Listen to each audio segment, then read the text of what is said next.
Il Comune ha deciso di prendere in mano la situazione dell'Esseneto di Agrigento per realizzare finalmente l'impianto di illuminazione dello stadio cittadino e se necessario sarà anche strappata e fatta diventare carta straccia la convenzione a suo tempo firmata con l'Acragas.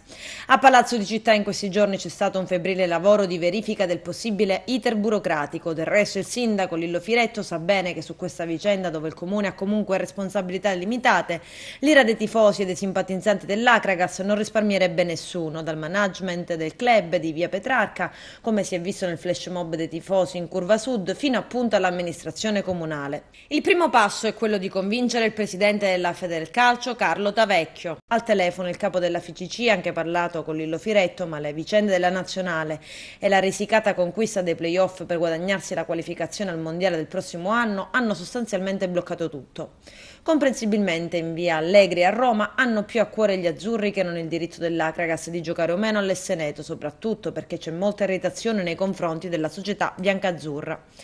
Lillo Firetto, che ha confermato quanto vi stiamo raccontando, a Roma chiederà alla FIGC di riaprire l'Esseneto, garantendo da parte del Comune che l'iter per realizzare l'impianto è pronto a partire.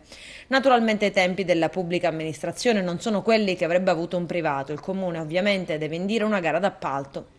Quindi Firetto andrà da Tavecchio, spiegherà che la FIGC ha ragione come in effetti è, perché la società che ha in gestione lo stadio aveva promesso di realizzare l'impianto e non ha mantenuto la parola data, anzi il 4 agosto ha pure presentato una dichiarazione di inizio dei lavori che poi non hanno avuto seguito, facendo irritare ancora di più la federazione, e chiederà una deroga basata su fatti certi e non su promesse. Il Comune, come ha confermato Firetto, è in grado di realizzare l'impianto. Come? La Giunta e il Consiglio diranno sì al mutuo che sarà iscritto nel bilancio in discussione già nelle prossime settimane.